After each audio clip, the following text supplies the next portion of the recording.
I'm Wing Commander Charlie Thompson and I'm a nursing officer in the Princess Mary's Royal Air Force Nursing Service.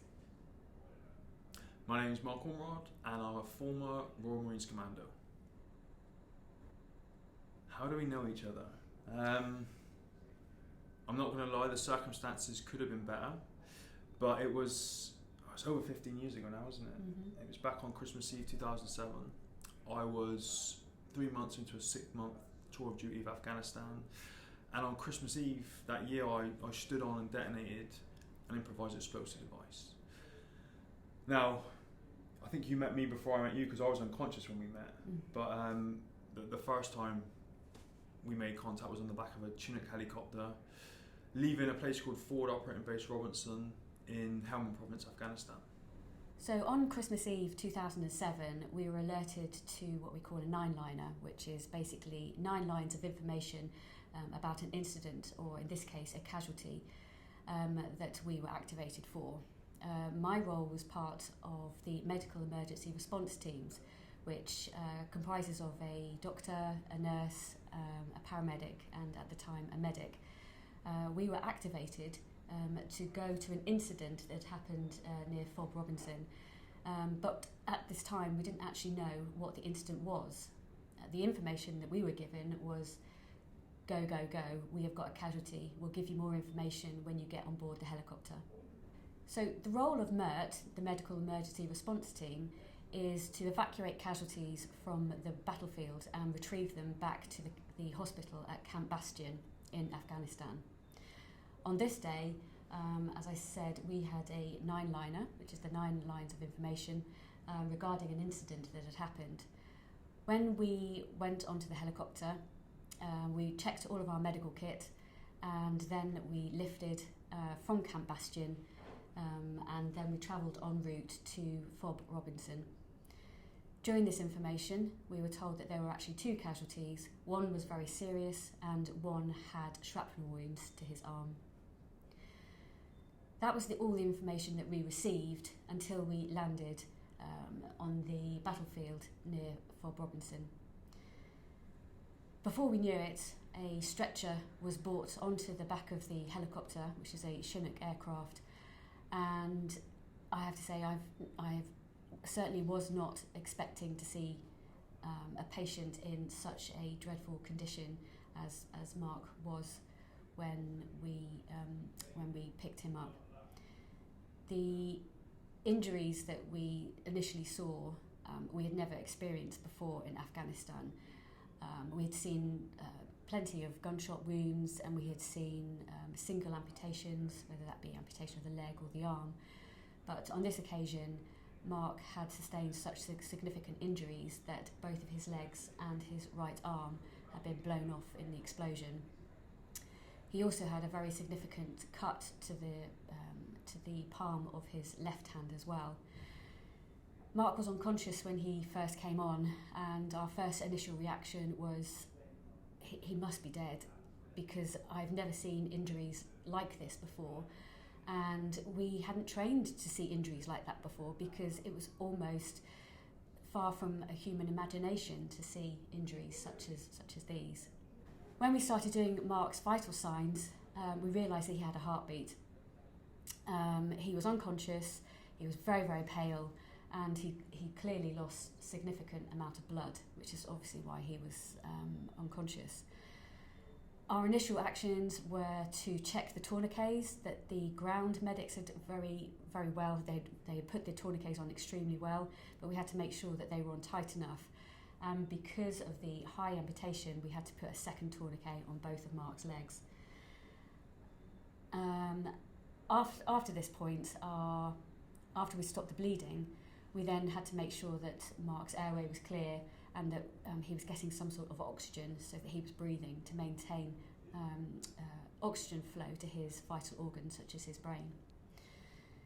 I'm going to laugh now, so that really didn't work. Sorry. I was waiting for something about being a Marine and not needing a brain and all that kind of stuff. Sorry, it's quite emotional talking about this, so we had to sort of And then our next priority was trying to replace some of the blood that he'd lost. Back in 2007, we didn't actually carry blood on board the helicopter, but we did have some fluid. But because his body was so shut down, he didn't have any veins. All of his veins were very flat. In an emergency department back here in the United Kingdom, we would put in a small cannula, which you could then put in things like intravenous drips and things like that.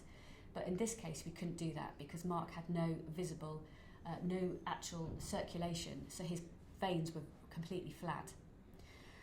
Bizarrely, we'd had a teaching session only a few days before by a trauma orthopaedic doctor at the hospital at Camp Bastion.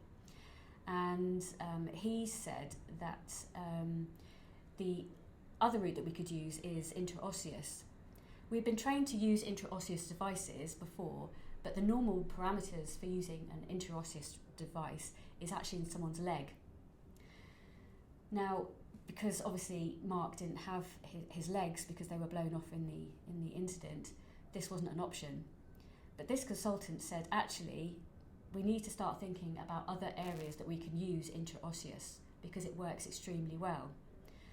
So on this occasion, he said that possibly you might be able to use a small bone in the hip called the iliac crest.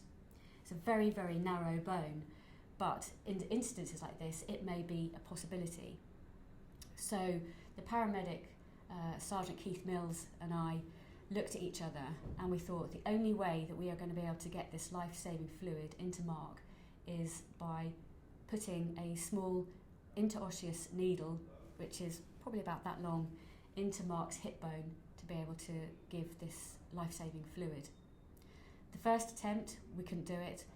It just missed because it's such a difficult landmark to be able to get the needle into. But on the second occasion, we were able to get this needle in. As soon as the needle went in, we were then able to hook up some vital fluid, which hopefully, and certainly in this case, helped Mark's circulation to be able to get the remaining blood that Mark had in his body circulating around his body, and able to keep the oxygen going to his vital organs. Pretty cool, huh? It's pretty cool, isn't it? So after we successfully got the fluid going through Mark's veins, we then had about 5 minutes left to go until we reached Camp Bastion Hospital. His blood pressure was slightly better than obviously when we picked him up, and his heart rate was certainly a little bit stronger. What he really needed was blood, and we knew that the hospital had blood. So luckily we were only 5 minutes away, so we were able to stabilise Mark and just keep him on a good stable level to be able to get back to the hospital. However, when we landed at Camp Bastion on the helicopter landing site, which was called HLS Nightingale, we were just offloading Mark to the ambulance who met us when Mark actually came round from his unconsciousness just for a couple of seconds, and he looked up at me and he said 3 words and those words were, "My arse hurts."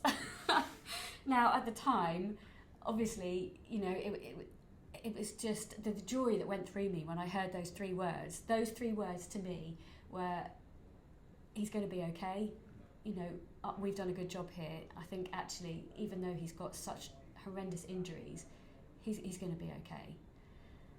So from there, I didn't see Mark again after leaving the hospital, after leaving the helicopter to the hospital, where he was then taken straight into the theatres at Camp Bastion, where they operated on him for a number of hours. During this time, the critical air and support teams, the CCAS team, were getting ready to prepare to take Mark back to the Royal Centre of Defence Medicine back in Birmingham, where he needed to get back to the Royal Four to have extensive care there. We needed to get him out of Afghanistan and back to the UK system. And the aircraft arrived within, was rolled and ready to go within an hour of Mark coming out of surgery, and he was taken straight from the hospital at Camp Bastion to the aircraft, where CCAS evacuated him back to the UK. And then they took you straight to RCDM. Yep, Selly Oak Hospital, Birmingham. The next thing I remember is, I think it was 3 or 4 days later, I think it was the 28th of December. I remember kind of coming back around and becoming conscious again.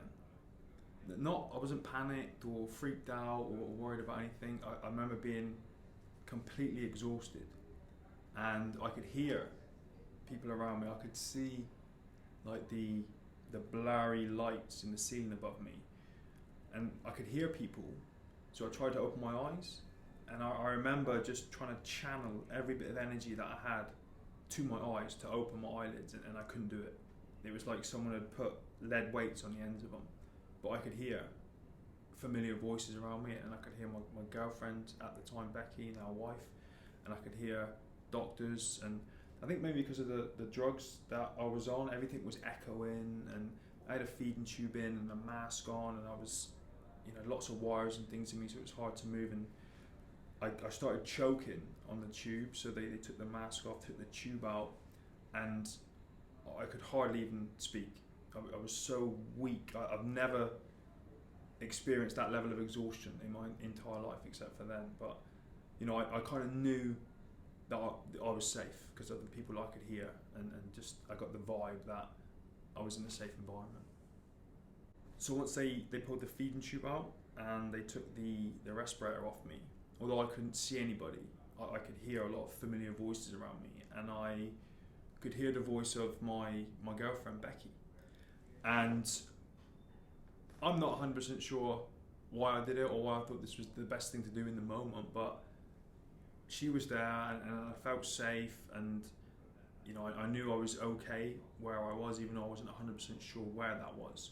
And I heard her voice, and I muttered very weakly, trying to talk to her and communicate. And she was getting closer, and she was asking me to repeat what I said, and actually proposed to her in that moment. And then when she said yes, I passed back out, and I was exhausted, fell back into this drug-induced coma, and then over the course of the next 6 days was gradually reduced off of the medication, and then brought back into the real world to give me an opportunity to understand fully what had gone on and what my situation was.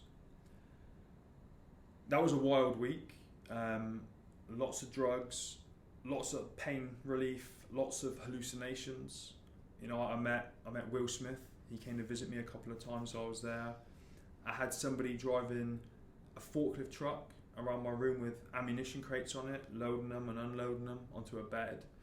I had an 8-foot bottle of tomato ketchup in the corner of my room, and every second or third person that came in for some reason had a metal waste paper basket on their head with toilet paper coming out the back. It was a bit of a wild ride that week, but and I don't know if this was by design or just luck. Each day that passed, the way they reduced the medication felt like it was done in such a way that I could understand gradually the extent of my injuries. So it wasn't like I woke up one day and was like, right, this is it. 3 limbs missing, above all your major joints. Let's figure out a way forward. The first day, I think I only had lost my feet and some fingers on my right hand. Then the next day, I understood it was a little bit higher, and then a little bit higher, until I think day 7, I went to pull my right arm out from the bed sheet to scratch my nose, which I'd been doing for the previous 6 or 7 days to then. And as I pulled it out, I giggled a little bit, and the nurse was like, "What are you laughing at?" And she had known about these hallucinations. So I said, "Oh, I'm hallucinating again. Looks like my right arm's fallen off." And she just looked at me, and I looked at her, and I'm like, "Okay, cool. Now I know. It's both legs above the knee, and it's the right arm above the elbow."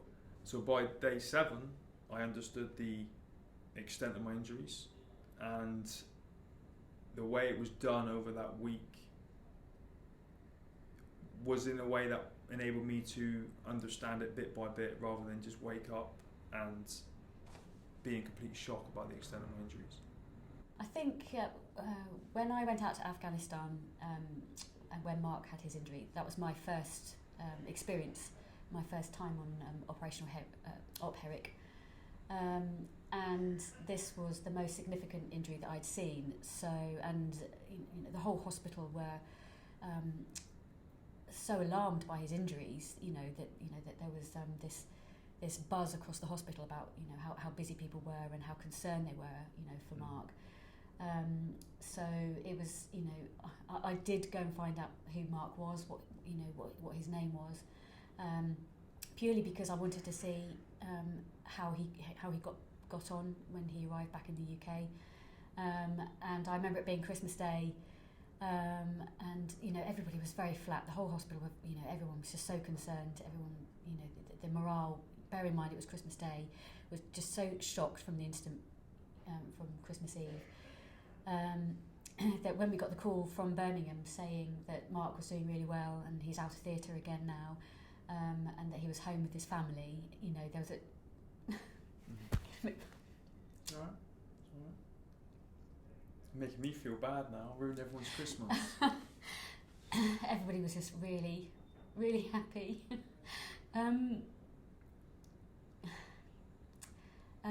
So you know, his injuries always stuck with me, and you know, unfortunately, that was, you know, my first tour out of 6 I did to Afghanistan, and I saw many more after.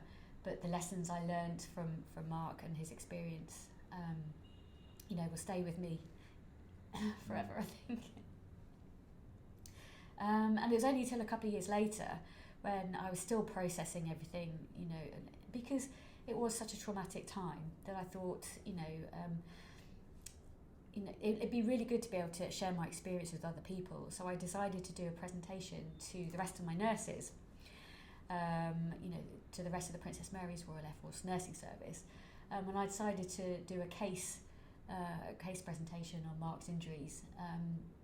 And I emailed you, didn't I? Mm-hmm. And I said, you know, I'm Charlie. You know, you won't remember me. You were unconscious throughout. However, you know, I picked you up on the back of the helicopter, and I'd really like to talk about your story. Would that be okay? And you said, yeah, absolutely. Mm-hmm. And then I said, oh, you don't fancy coming down and doing it with me, do you? So we did the presentation together, and it was amazing. It was cool. The response from the rest of the nurses was just incredible. We got a standing ovation, didn't we? And I hid at the front of the room, I remember. And the way Charlie had framed it was like a fairy tale. So it was once upon a time there was a knight called Rammers, and that was my nickname in the military. And so he told the story like as a fairy tale, and then I popped up at the end from the front when no one knew I was there and did a little bit. It was really cool. Yeah, really cool. It was really good, wasn't it? Yeah, I remember that. Yeah. So, and that's how we met, and we've stayed in contact ever since, haven't we? We've done lots of do's and lots of presentations and things. So TV appearances. Yeah. He always makes me cry, and he's made me cry again today. Yeah. No, it's I can't believe how long it's been. Like 15, 16 years. Yeah. Yeah. Every anniversary on Christmas Eve, I drop you a little message, don't I? Yeah. And it's funny because I think a lot of people would think Christmas Eve would be a negative time for me, for what happened and everything, but it's actually the complete opposite. And I think I've said this to you before. You know, I try and live my life in a way that honours what you did and your colleagues did, and all the effort they went through to save me that day. You know what I mean? So I don't sit around in a wheelchair, you know, wasting my life away. I'm out living it as much as I can to say it's my way of saying thank you, and you know, you made the right choice. You know, not choice, but you know, thank you for doing what you did. You're more than welcome. There was a moral question, wasn't there? Somebody asked me when we got back from Mark's job about whether we'd done the right thing and whether Mark would actually thank us when he woke up, bearing in mind he couldn't have a career in the Royal Marines anymore. He would never walk again. He only had the use of one hand. Do you not think it would have been better to let him have a hero's death rather than live the rest of his life in a wheelchair with one arm? And that really, really sunk in and did almost, you know, for the rest of my team as well, you know, it was a very difficult moral dilemma. And then I just suddenly thought a couple of days later, that's not what we're here to. We're here to save people's lives. We are here to do what we can for all of our soldiers who get injured on that battlefield. If they don't survive for whatever reason, then that is not a decision that we make. That is completely out of our control. But our job is to look after our patients and do the best for them. And in my job is to live my life as fully and as happily as I can, which I do.